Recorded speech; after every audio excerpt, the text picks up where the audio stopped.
parle trop. Eh oui, beaucoup trop.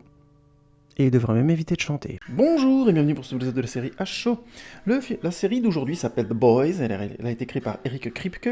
Elle est disponible depuis le 26 juillet 2019 sur Amazon Prime, si je ne m'abuse, et on l'a vue à la TV et en version originale. Il était temps de parler aujourd'hui de cette dernière sensation des séries télé de super-héros, The Boys.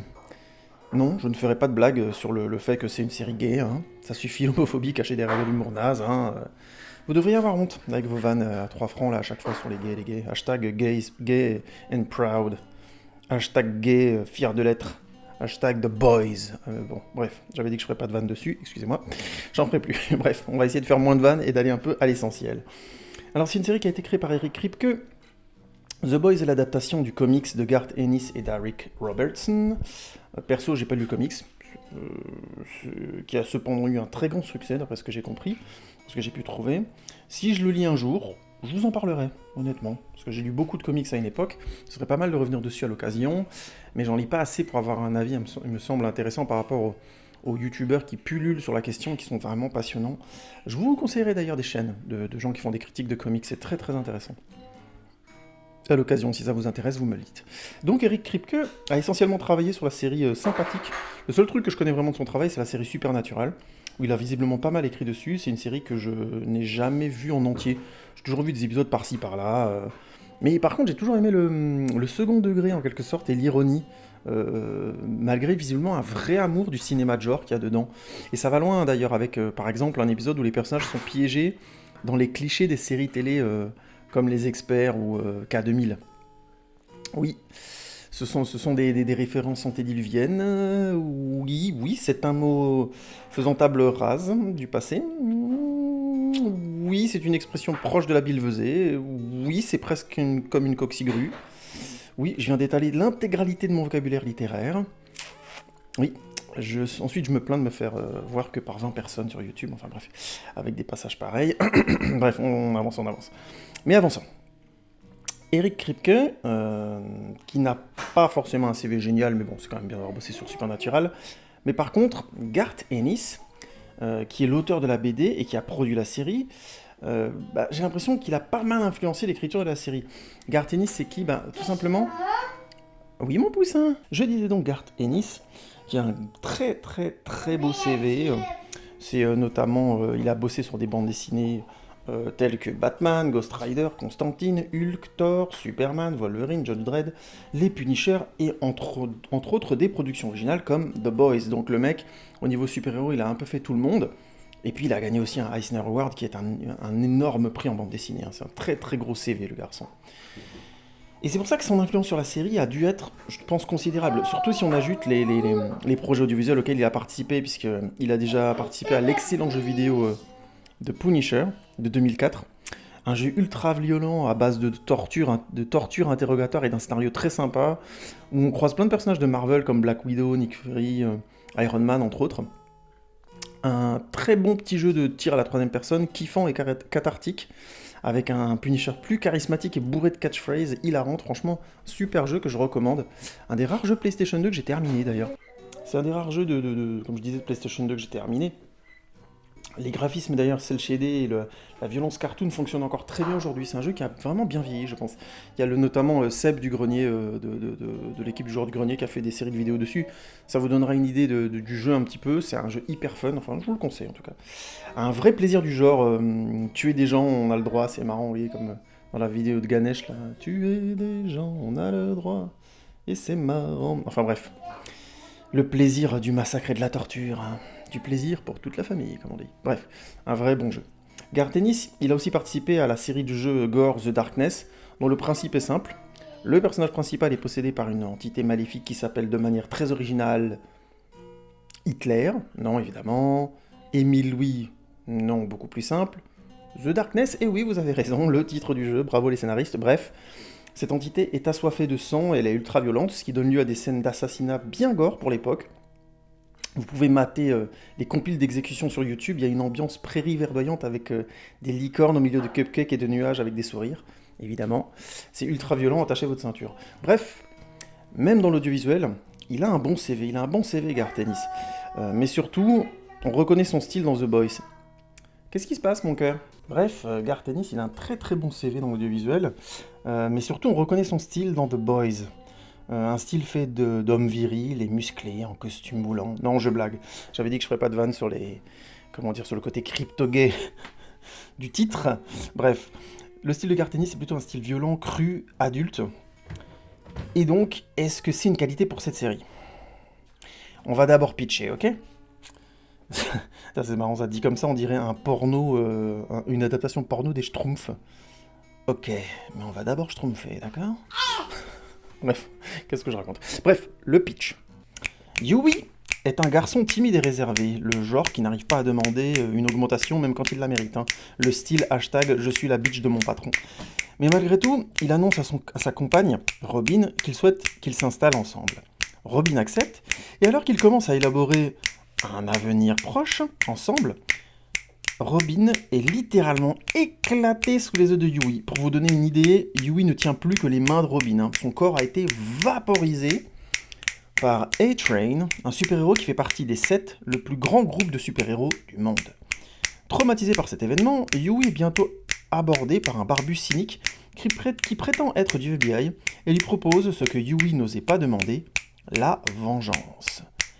Mais la tâche s'annonce ardue, car les 7 sont non seulement internationalement connus, mais en plus ils travaillent pour la compagnie Voight, la compagnie qui n'est rien d'autre que la compagnie la plus puissante du monde.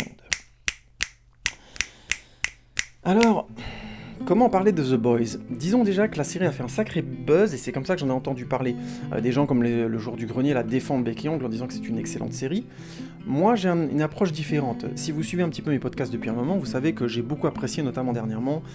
J'avais bien aimé la série Titans, notamment. J'avais bien apprécié la série Umbrella Academy. Mais j'ai beaucoup plus apprécié The Doom Patrol. Et je vous renvoie à mon podcast pour que vous compreniez qu'il est dans un style très différent. Chacune de ces séries, je trouve, a essayé des choses quand même très différentes. The Doom Patrol étant vraiment au-dessus en termes de singularité, il me semble. Quoi qu'il en soit, j'ai arrivé un petit peu sur The Boys, honnêtement, avec un peu d'appréhension, parce que je suis triste que Doom Patrol n'ait pas trouvé plus son public, et bien que la série va être renouvelée pour une saison 2 et un succès correct, j'étais quand même déçu qu'elle n'ait pas eu plus de succès de ça. Quoique là, quand j'ai commencé à regarder The Boys, j'avais un peu cette sensation, mais en même temps j'aimais l'idée d'avoir un monde où grosso modo on allait faire face à des super-héros, à une Justice League, on va dire, dark, mais qui va tenter d'être vraisemblable en étant utilisé pour gagner de l'argent, en étant des gens, des personnes vénales, qui se laissent aller à leurs pulsions sexuelles, et ainsi de suite. Donc en abordant le point de vue des super-héros, enfin avec un contexte un peu plus humain, un peu plus, un peu plus vraisemblable, ouais, tout simplement, parce que dans la plupart des films de super-héros et tout ça, la sexualité des super-héros est complètement rendue abstraite pour éviter justement de dériver vers ce qui serait logique, c'est-à-dire avoir des super-héros qui utilisent leur super-pouvoir pour baiser, ce serait évident dans la vraie vie, entre guillemets, autant qu'on puisse parler de réalité quand on parle de super-héros. Mais grosso modo, c'était un des arguments forts de The Boys, c'était de dire on va y aller, on va complètement prendre les super-héros et les mettre face aux pulsions d'un être humain classique, face à ses limites, face à son envie, son avarice, ainsi de suite, et y rajouter dedans le sel de la sexualité, tout simplement. Alors, déjà, vous avez capté avec le pitch, la série part sur une idée de départ assez classe. Honnêtement, la mort de Robin est juste extrêmement spectaculaire. Et tout le côté traumatisé de Yui, pour le coup, lance bien la série, je trouve. Le fait est que quand il rencontre ce personnage, le barbu cynique dont je parlais avant, qui s'appelle The Butcher, qui est joué par l'excellent Karl Urban, dans ce rôle, il est vraiment très très bien. Mais excellent acteur en général, c'est un acteur que j'aime bien, moi. Bref, je trouve que ça fonctionne assez bien, ça porte assez bien le départ de la série. Et la série, déjà pour le dire clairement, en 8 épisodes, a un rythme assez soutenu, relativement vite, joue pas mal sur les cliffhangers et la tension des personnages, parce que effectivement, ce qui est intéressant, c'est de voir des humains sans super pouvoir confrontés à des gens avec des pouvoirs délirants, que ce soit A-Train qui est l'homme le plus rapide du monde, le chef de grosso modo des 7 s'appelle Homelander, donc c'est Superman, hein, grosso modo c'est une sorte de mauvais Superman qui utilise son laser pas pour repousser ou pour exploser des trucs ou faire des trous, mais bien pour trancher les gens en deux et tout ça. Donc la série à ce endroit-là est super gore, mais j'en reviendrai là-dessus. Donc c'est vraiment des menaces très très fortes, tous autant qu'ils sont. C'est des gens qui utilisent leur pouvoir pour eux-mêmes d'abord et avant tout, et qui sont très très très violents. Ce qui, pour le coup, est intéressant, parce que ça veut dire que Yui et sa bande de copains là, qui vont essayer avec Butcher de contrecarrer, de faire tomber la compagnie Voight, en fait, techniquement, parce qu'elle ferait des choses illégales et ainsi de suite, et parce que les super-héros sont très violents et dangereux, ils sont vraiment face à une entité qui les dépasse largement. Et ça, j'aime beaucoup, ça met vraiment la série dans un truc du genre, le moindre faux pas peut tout leur coûter, puisque s'ils savent, si par exemple les super-héros, les méchants, la fameuse équipe de super-héros connaît leur identité, ils sont foutus, parce que, par exemple, Homelander, il voit à travers les murs, quoi. C'est Superman, il a un laser, il te découpe, donc s'il sait qui t'es et qu'il a besoin de te retrouver et qu'il a besoin de te faire disparaître, il va y arriver. C'est pareil pour A-Train qui va très très vite, qui vaporise littéralement Robin dans le premier épisode, ce qui a un côté un petit peu comique, mais très vite ça devient tragique, et petit à petit ça se transforme en vraiment un pouvoir très dangereux et très violent. Surtout que le personnage en perd plus ou moins le contrôle, je ne veux pas spoiler comment. Tout ça pour dire, on a vraiment une base de la série que je trouve très intéressante et que la série utilise plutôt bien pendant, je dirais, la bonne moitié de la saison. On sent vraiment le côté, ils sont obligés d'être dans l'anonymat, de se planquer, de faire gaffe de ne pas être découverts, parce que si le moindre d'entre eux est découvert, a priori ils vont tous se faire choper, parce que c'est des super-héros en face, c'est la Justice League, je caricature, il y a Superman, Wonder Woman, Batman, Aquaman, le mec invisible, bon, il n'y en a pas forcément de mec invisible comme ça, mais c'est un mec invisible avec une peau indestructible, donc vous captez le truc, c'est vraiment des super-héros, tu peux pas les choper, quoi. Et donc on a cette histoire principale, qui tourne autour donc de Yui et de sa vengeance, et de celle de Butcher, on comprend très vite que Butcher aussi se venge, et puis en parallèle de ça, on a l'histoire d'une jeune super-héros qui s'appelle Starlight, puisque dans ce monde-là, visiblement, tu passes un casting quand t'es un super-héros dans ton coin pour faire rentrer chez les Seven, chez les 7, c'est vraiment le grand truc, quoi. C'est le truc à réussir si tu veux réussir ta carrière de super-héros. Et donc on suit Starlight aussi en parallèle, qui découvre un peu l'envers du décor, qui arrive un petit peu en mode je rêve et tout ça. Les Seven, c'est des gens formidables, qui a vraiment cru à toute la communication, à tout le bullshit autour des Seven, et qui va bien sûr se confronter à la réalité. Ils sont tous horribles, grosso modo. Ils ont tous un côté extrêmement sombre.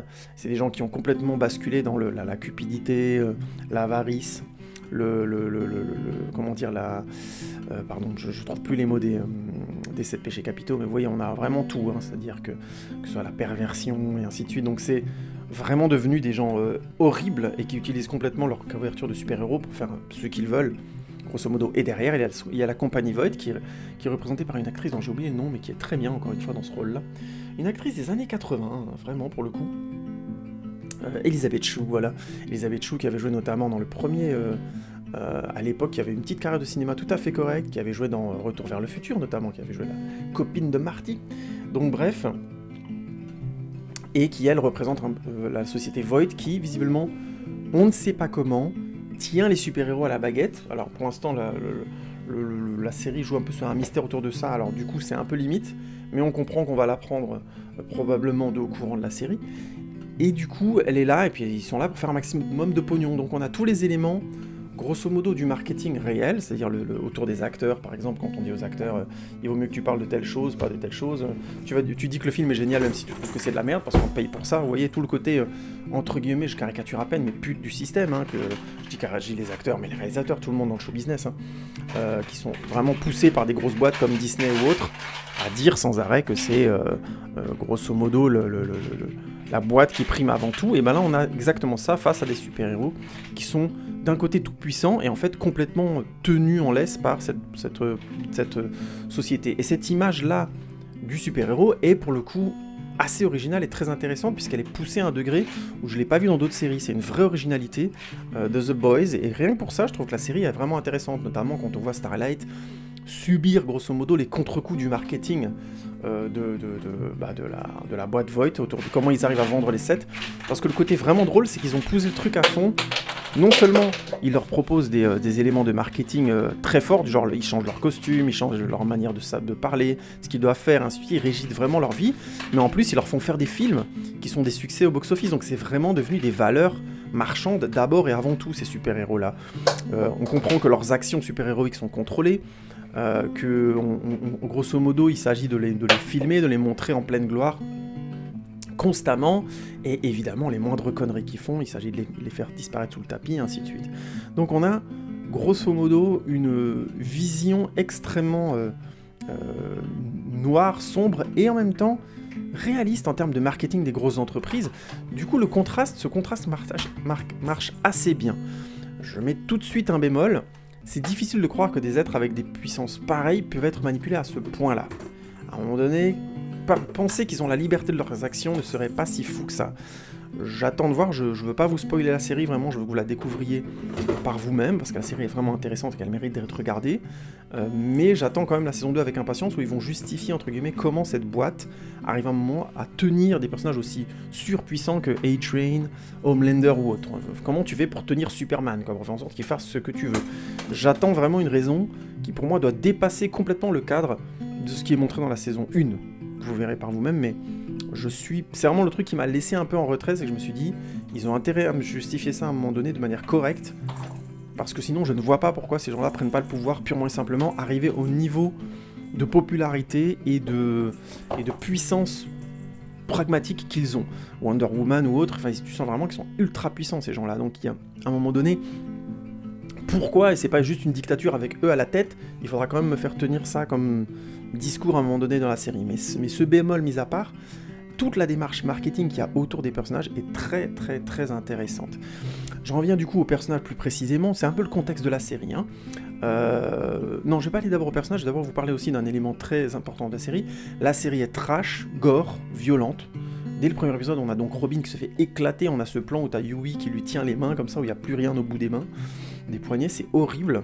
La série joue vraiment beaucoup sur tout ce contraste de violence. Alors il y a des fois où ça marche très très bien, comme la séquence où Robin meurt, justement au début de la série, où il y a un côté comique, c'est très drôle. Et d'un seul coup, on comprend que c'est réel et que c'est traumatisant et qu'on va suivre Yui dans son traumatisme. Et du coup, ça devient tout de suite quelque chose d'horrible, et ça c'est très réussi. On a aussi du coup une violence qui va souvent être jouée d'un côté drôle. Je vous passe les détails, vous allez tomber sur des mèmes internet plein de fois où on a Butcher qui tombe sur un bébé avec des yeux laser et qui l'utilise. Je voulais découvrir la séquence. On a aussi le moment où grosso modo Yui fait exploser grosso modo un des méchants. Enfin bref, c'est tout ça. On est toujours entre une violence qui bascule vers le comique. Mais de mon point de vue, c'est parfois un peu gratuit. Ça fait un peu choc pour faire choc. On voit notamment une scène de sexe qui vire au gore à un moment donné. Je vous passe les détails. Est-ce qu'on avait besoin de cette scène ? Oui, plus ou moins pour l'intrigue. Est-ce qu'elle devait être filmée comme ça ? Est-ce que ça devait être aussi putassier ? Par moments, ça fait putassier. Par moments, je trouve que ça fait vraiment... on monte pour montrer. C'est un truc que j'avais beaucoup aimé dans The Doom Patrol, c'est qu'ils évoquaient ces questions-là. La question de la sexualité et tout ça était très présente. Mais à quel moment on basculait dans le... on fait trash, on fait sensation. C'est peut-être aussi pour ça que la série a moins marché. Vous allez me dire qu'il y a une bonne équipe marketing derrière The Boys et peut-être pas derrière Doom Patrol, ce que je peux entendre. Mais je trouve que en termes de fond et même en termes d'équilibre de la série, c'est dommage parce qu'on n'avait pas besoin de ça. C'est clair, ça donne une scène sensationnelle dans le sens qui fait sensation. Mais est-ce qu'elle était nécessaire ? Non, pas vraiment. Et je trouve que c'est un peu le déséquilibre de la série. La série, par moments... Ah ? T'as fait pipi, mon poussin ? Ces moments donc font sensation et sont pour moi un peu le pendant mauvais de la série. J'ai rien contre l'ultra-violence, le gore, ça me pose aucun problème, mais je trouve que dans la série, par moments, ça vire un peu à la facilité. Au bout d'un moment, on a compris qu'ils sont ultra puissants, qu'ils peuvent un peu tout faire. Bon, ça donne de l'action dans la série, mais je pense pas que ce soit vraiment nécessaire. Vous verrez par vous-même, je trouve que par moments, ça fait un petit peu gloubi-boulga, un petit peu trop... Vous voyez, il y a trop de sucre sur le gâteau, vous voyez le délire, quoi. Je trouve que c'est un peu... Ça a tendance à rendre la série un petit peu caricaturale, un petit peu... comment dire ça ? Ouais, un petit peu excessif, exagéré. Mais je comprends le contexte et ça fait partie du ton de la série en même temps, c'était nécessaire. Je trouve juste qu'il y en a un peu trop. Le troisième élément qui fait un peu le ton de la série, c'est la capacité à un moment donné à écrire, je trouve, plutôt bien les personnages. Et globalement, on a je trouve des personnages qui sont vraiment sympas. The Boys, qui en fait font référence à cette équipe qui se réunit pour combattre les super-héros, sont plutôt bien écrits, avec un vrai plus pour le personnage de French, dont je parlerai un petit peu après. Mais l'histoire de Yui autour de Robin et comment il se remet, entre guillemets, de son traumatisme, c'est plutôt pas mal. Je vais être honnête, franchement, j'ai trouvé que ça allait très vite, parce que voir l'amour, la personne qu'on aime se faire éclater devant nous, je pense que c'est pas parce qu'on rencontre quelqu'un d'autre et qu'on tombe amoureux que ça se répare. C'est pour moi un trauma. Là, on est vraiment proche du PTSD, donc du traumatisme, du stress post-traumatique de guerre, là. Donc, je trouve qu'il s'en remet un peu trop vite. J'espère qu'ils vont encore développer la chose dans la saison 2, mais je trouve que ça va un peu trop vite, de mon point de vue. Même si je comprends et son histoire est plutôt belle, il rencontre Starlight et tout ça, et c'est plutôt classe, et j'aime bien. Ils ont réussi à maintenir un équilibre entre une certaine forme de naïveté des personnages et la violence à laquelle ils sont confrontés, et ça, c'est assez crédible. Je trouve que ça marche vraiment bien, notamment les choses qui peuvent se dire, pas se dire, et tout ça, c'est assez classe. C'est plutôt bien équilibré. En parallèle, on a le personnage de Butcher qui est joué par Karl Urban qui est excellent, et je trouve qu'il porte littéralement la série. Il est vraiment, à chacune de ses apparitions, il est charismatique, il est sombre, il est violent, il est vraiment hanté. C'est un excellent acteur, et là il le prouve encore une fois de manière magistrale en ayant vraiment ce côté noir qui est constamment présent, cette ironie, ce cynisme. Il a plein de répliques qui font vraiment classe, qui sont des catchphrases, et le personnage est sans concession jusqu'à la dernière scène de la série où vraiment je trouve que le personnage a de l'évolution, c'est vraiment très réussi. Et Karl Urban est excellent, c'est vraiment... Les personnages de Yui et de Butcher qui sont plus centrales posent vraiment la série. Dans les Boys, on a aussi le personnage de French, qui est un personnage très intéressant, assez étrange, une sorte de receleur d'armes, qui en fait est très sensible. Et je ne vais pas spoiler comment, mais je trouve que ça lui donne beaucoup de beauté, de douceur au personnage. J'aime un peu moins les personnages de Crème, qui est grosso modo le 4e de l'équipe, que je trouve intéressant aussi, mais un peu plus cliché. C'est le Black qui a un grand frère, qui a une copine, voilà, donc il prend soin, il a un petit peu honte comme ça, mais il est tout mignon avec sa copine. En même temps, il est assez déterminé quand il est avec eux, mais il veut pas faire gaffe à sa famille. Enfin, vraiment, avec une petite fille. Rien de fabuleux. Je trouve intéressant pour l'instant, mais sans plus. C'est un peu juste moyen. Et dans les personnages intéressants écrits de la série, il y a effectivement, et c'est un des trucs réussis aussi de la série, l'écriture des fameux 7. Chacun ayant, enfin pas tous les personnages 7 des 7, mais grosso modo Homelander, le personnage de grosso modo de Maeve, qui est grosso modo Wonder Woman, l'histoire de A-Train qui est pas mal aussi, et surtout aussi l'histoire de Aquaman qui s'appelle The Deep, je sais plus en français, ils ont traduit par ça, par l'homme poisson, qui est pas mal du tout. Tous avec des histoires, tous avec des gros poids, des gros moments sordides, ils sont tous extrêmement violents, extrêmement égotiques, donc ça va assez loin, mais en même temps, j'ai trouvé que c'était plutôt bien écrit, qu'il y avait de la vraie densité. Je donnerai juste l'exemple de The Deep, qui commence la série en faisant un acte innommable, qui est absolument ignoble, et qui finit la série dans une certaine forme de traumatisme, que je trouve pour le coup assez réussi. Je dirais pas qu'on aime le personnage à la fin, mais ça lui donne de la vraie densité. Et c'est un peu la même chose avec Homelander, qui démarre la série évidemment comme une sorte de monstre horrible. Bah si c'est un méchant Superman, alors autant vous dire que c'est juste pas un gentil.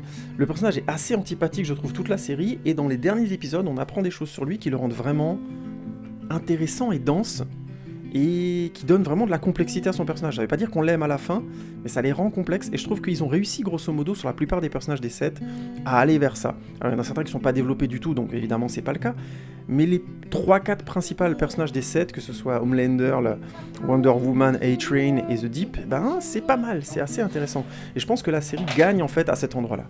Au-delà de la vengeance de Yui et de Butcher et de leur équipe, le fait que les méchants soient plus complexes, qu'ils aient vraiment réussi à les rendre plus complexes, c'est le truc qui fait que la série franchit un cap et devient intéressante. Et c'est à mon avis ce qui fait que la série mérite largement d'être regardée, que 8 épisodes c'est pas très long, et qu'en plus, globalement, elle est assez bien tendue. Je vous avais dit que sur Doom Patrol, c'était un peu sa faiblesse, que la série était en 16 épisodes, que je trouvais très bien et plein, mais 16 épisodes c'est beaucoup, et la série prenait son temps, ne s'inquiétant pas trop des cliffhangers au final et de créer du suspense sur la longueur, se permettant même de glander, de faire un peu ce qu'elle voulait, de proposer des personnages délirants à chaque épisode. Là, c'est complètement autre chose, on est dans quelque chose d'un peu plus mainstream, avec une intrigue principale qui est jamais trop loin, une tension qu'on quitte jamais vraiment, qui fait vraiment le style des séries mainstream actuelles qui marchent et qui font du public, hein, de Game of Thrones jusqu'à Walking Dead, en passant par la regrettée Breaking Bad. Donc c'est vraiment ce style-là de narration, on est plus proche de ça. Et du coup, bah, évidemment, la série est plus facile à suivre, elle a de vraies qualités. Je dirais juste, sur l'écriture de la série, personnellement, j'ai trouvé que globalement, c'était plutôt bien foutu. Encore une fois, je trouve que c'est un petit peu globi-boulga par moment. Ça va un petit peu loin dans la violence. Et si je peux dire, Le casting globalement est nickel, j'ai vraiment rien à dire. J'avais des réserves un peu sur le personnage de Homelander, mais à la fin de la saison ça m'a calmé, j'ai trouvé que c'était du beau taf. Et je tiens aussi à pointer le fait que, avant d'entamer ma conclusion, que les effets spéciaux sont très bien équilibrés. J'avais parlé dans mon podcast sur Doom Patrol que les séries ont de plus en plus des gros budgets, mais en même temps ça reste toujours le même problème. Il s'agit de trouver un équilibre entre le fait que c'est des super-héros, qu'il faut donc qu'on voit des actions à l'image qui soient super-héroïques pour y croire, donc il faut des effets spéciaux relativement poussés qui coûtent cher, mais en même temps, une série télé c'est pas un film quoi, ça a pas le même budget, ça a pas les mêmes moyens financiers, donc il faut faire en sorte que ça coûte peu cher, et là franchement, l'équilibre est très très bien trouvé dans The Boys, même si par moments on sent vraiment que les décors sont très limités, il y a des épisodes qui se passent grosso modo toujours dans le même décor, je caricature. Là, les apparitions des personnages des super-héros, leurs super-pouvoirs et leur utilisation de ces super-pouvoirs sont globalement très bien faites. J'ai noté aucune fausse note. Très honnêtement, j'ai trouvé que ça marchait de A à Z. Même si par moments c'est un peu, entre guillemets, on sent vraiment qu'il y a quelques fois, mais vraiment c'est très limité, du hors-champ, globalement c'est très très bien équilibré. Vous voyez, j'avais dit dans Doom Patrol que ça avait manqué d'équilibre, notamment avec le costume de Cyborg qui était beaucoup moins réussi. Là vraiment, on peut pas et ça c'est probablement un truc qui va coûter très cher à la série Doom Patrol, où les gens vont la trouver ridicule à cause de ça. Là par contre sur The Boys, il y a un côté triple A à côté, c'est vraiment très réussi. On peut critiquer le côté un peu kitsch des costumes et tout, mais je pense que ça joue complètement sur cette caricature du super-héros. Du coup, c'est même esthétiquement parlant, c'est bien vu. Donc bref, c'est une série qui, à ce niveau-là, dans l'équilibre des effets spéciaux, l'équilibre de son esthétique globale, c'est très très très solide. Doom Patrol peut pas dire ça, parce qu'elle a des choses très réussies et d'autres qui sont beaucoup plus random, même si c'est pas du tout le même type de ton. Mais ça explique aussi que le grand public ne va pas forcément suivre. Qu'est-ce que tu fais, mon cœur? T'en as marre que papa y parle? Donc, pour conclure cette petite review, c'est pas un gros épisode cette semaine, je peux pas faire des épisodes de 2 heures toutes les semaines, désolé les amis, je sais que vous aimez tant m'écouter parler, je sais que c'est très érotisant tout ça, entre nous, mais grosso modo, ce serait bien d'entamer la conclusion de cet épisode. Donc, comment dire ça? J'ai bien aimé The Boys et je le recommande. J'ai bien aimé The Boys. Je pense que c'est une bonne série, je pense que c'est une des très bonnes séries de super-héros qui est arrivée ces dernières années. Je pense qu'on a de la chance parce qu'actuellement les séries de super-héros sont vraiment de qualité globalement bonne. On a eu le droit, je disais dernièrement à Titans qui était très intéressante, Umbrella Academy aussi, The Doom Patrol. Je parle même pas de la série des Marvel où il y avait des résultats divers et variés, mais grosso modo si tu prends Daredevil, c'était quand même du super taf globalement. The Punisher, j'ai encore plus, j'ai pas encore fait ma critique dessus, mais ça viendra. Donc tout ça pour dire, on a vraiment le droit de la qualité, et The Boys est clairement en haut de la liste. Rien que parce qu'elle est allée à fond de l'idée d'aller au fond de son principe, d'avoir des super-héros corrompus qui travaillent pour une entreprise, c'est pas original, le coup de l'entreprise machiavélique et tout ça, blablabla. Mais de le mettre dans l'univers des super-héros et d'aller autant en fond dedans en y ajoutant ce côté sexualité déviante, et ça marche très très bien. Ça donne beaucoup de chair et beaucoup de densité à la série, et c'est une de ses grandes forces. On est surpris souvent du contraste entre ce que les personnages sont capables de faire, de mauvais, et toute la tendresse, toute la fragilité qu'ils peuvent avoir aussi dans d'autres moments. Et ça, c'est vraiment une des très très grandes réussites de The Boys. J'insiste, le fait d'avoir réussi à rendre les personnages des 7, qui sont les méchants de la série, quelque part humains, c'est vraiment très fort. Et là, on peut vraiment tirer son chapeau à Garth Ennis, qui est vraiment un excellent auteur de bande dessinée. Ça se voit, ça se sent. J'ai pas lu énormément de BD de lui, mais là, pour le coup, on reconnaît son style. Après, dans les bémols, vraiment, la série est par moments outrancièrement gore, je pense, pour de mauvaises raisons. Autant il y a des fois, c'est très réussi, autant il y a des fois où tu dis, bon, c'est bon, on a compris, quoi, c'est très violent, blablabla. Donc c'est pas toujours... C'est un peu, par moments, généreux. Vous voyez, dans ma critique sur Once Upon a Time de Quentin Tarantino, j'évoquais le fait que c'est parfois un peu trop... Enfin, que justement, le grand public aime beaucoup Tarantino, parce que Tarantino s'est récompensé l'attente du grand public en lui donnant du spectaculaire, du gore, et il y va à fond, quoi, il est généreux. Et c'est une des grandes qualités. Mais lui, là, la différence, c'est qu'il gère très très bien cette tension et cet équilibre. Il met une tension de 2h30 avant de te donner, grosso modo, ce que tu vas voir. Ou il sait faire monter la tension avant que tu aies des éclatements comme ça, du gore et de la violence. Et surtout, il maîtrise le fond. On sent pas la même maîtrise du tout chez The Boys, dans la série chez Eric Kripke, où vraiment, pour le coup, il y a des moments où c'est juste, il en faut maintenant parce que c'est bien, on a l'occasion de mettre du gore, mettons-en. Non. C'est pas... Quand tu fais comme ça, ça se sent, et ça devient par moments un peu du globi-boulga, c'est un peu vomitif, c'est pas très intéressant. Comme je disais avant, c'est le gâteau où il y a trop de sucre dedans, on a rajouté des marshmallows et des trucs, alors que c'était déjà très bon à la base. Donc c'est un peu le seul bémol que je mettrais. Je rajouterais aussi en dernier point que si vous regardez The Boys et que vous aimez bien The Boys, regardez Doom Patrol parce que c'est très différent et je pense que sur le fond, Doom Patrol est bien meilleur. Mais là, pour aborder une question rapidement qui vraiment va se différencier les deux séries, dans The Boys, on a vraiment un conflit.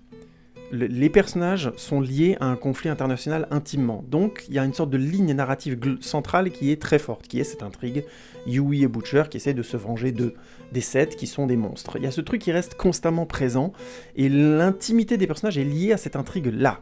Et je vous explique pas comment Butcher va être lié aussi intimement à toute cette histoire, même si on se doute que ça va être le cas très très vite, mais c'est ce qui fait aussi que la ligne narrative est aussi mainstream, aussi dans ce que font les séries actuelles des années 2000. Oui, mon fils. Donc, grosso modo, c'est clairement ça l'axe principal de The Boys. Là où The Doom Patrol va, au contraire, choisir de dériver un peu vers ses propres histoires, de proposer des personnages délirants à chaque fois, de vraiment déstabiliser ce que le spectateur attend, en essayant de renouveler son intérêt, mais qui va par moment forcément ne pas y arriver, en proposant des choses aussi délirantes que l'usine, le chalet nazi où on vous vend des super pouvoirs, jusqu'à rentrer dans la tête d'un des personnages et rencontrer ses 60 personnalités. Donc ça va très très loin dans les contrastes et les univers très très très différents, et c'est ce qui fait que la série est difficile quelque part à suivre pour le grand public, parce qu'elle donne d'abord de sa singularité avant de donner de la tension narrative. Là où The Boys fait rentrer sa singularité quand elle le peut, dans une narration qui est vraiment une narration plus mainstream, comme je l'expliquais avant, avec une intrigue principale qui doit faire venir l'intimité des personnages, et l'intimité, on ne dérive pas de cette intrigue pour aller vers l'intimité des personnages, là où, justement, Doom Patrol fait ça. Elle commence à te raconter un truc, et dès le départ, les personnages te disent, on n'est pas des héros, de toute façon, nous, ce qui nous intéresse, c'est de régler nos traumas à nous, on a assez à faire avec nous-mêmes, et les personnages font ça toute la saison. Il se trouve que, accidentellement presque, ça leur fait sauver le monde, mais c'était pas l'objectif, c'était pas leur nature, quoi. Là où clairement The Boys te met pas dans cette ambiguïté-là et provoque par définition une liaison entre intérêt des personnages et intérêt de la cause générale. Si Huey arrive à se venger, c'est égotique et c'est mal, mais en même temps les Seth sont vraiment des gens très très très dangereux, donc tant mieux s'il en bute, tant mieux s'il arrive à les empêcher de nuire. Donc je vous renvoie de ce facto à la série The Boys, parce que à la fin est remis en cause évidemment cette vision de la vengeance. Et c'est très intéressant d'ailleurs, c'était évident, hein, mais je spoil rien là. Mais grosso modo, c'était évident, et c'est là aussi on voit la qualité d'écriture de The Boys. Donc, je ne peux pas dire que The Boys est pas bien, parce que je trouve que c'est vraiment une bonne série, vraiment une très bonne série, j'ai vraiment hâte de voir la saison 2. Mais en même temps, si vous regardez The Boys, j'ai envie de vous inciter à voir Doom Patrol, parce que je pense que c'est une série qui va plus loin, et qui donne plus à vivre, des personnalités différentes et des singularités différentes. La seule limite que je mettrais à The Boys dans ce sens-là, c'est que les personnages c'est des stéréotypes qu'on a déjà vus. Bien écrits, bien réécrits, bien redécouverts dans cette série, mais malgré tout, le contexte de la série, qui est original, aide beaucoup à renouveler ce qu'on a déjà vu dans plein d'autres séries. Le mec traumatisé qui veut se venger de gens beaucoup plus puissants que lui, le gars qui embarque un jeune dans son truc parce qu'en fait c'est complètement... mais il embarque tous ses copains, il est quasiment dans une autre forme d'autodestruction, et à un bout d'un moment il va mettre sa vengeance au-dessus de tout le monde. Vous voyez ce que je veux dire, quoi. Le méchant qui, en fait, n'est pas si méchant que ça, qui a été traumatisé plus jeune, vous voyez, donc on n'est pas dans quelque chose de particulièrement original. Mais le contexte d'avoir des super-héros qui sont grosso modo à la solde d'une entreprise, et de remettre ça dans une sorte de vraisemblance économique contemporaine, ça rend le tout plus original que ça ne l'est. Là où The Doom Patrol est par définition très très très original en comparaison. Voilà, j'ai encore parlé de The Doom Patrol plus que de The Boys, mais c'est pas grave, vous m'en voudrez pas. Je vous remercie beaucoup pour votre écoute, n'hésitez pas à tweeter, Instagrammer, Facebook, ainsi de suite. J'ai eu des super retours dernièrement, merci beaucoup à tous d'avoir écouté, c'était vraiment super cool. J'espère que la nouvelle formule vous plaît, n'hésitez pas à me dire ce que vous en pensez, si vous avez des questions à poser, si vous vous demandez ce qu'on pourrait faire d'autre. Voilà, ma petite fille met la musique, donc là, je crois que c'est vraiment le moment d'arrêter. Merci beaucoup à vous tous, et on se retrouve bientôt pour un nouvel épisode de HO. Salut les amis, ciao ciao.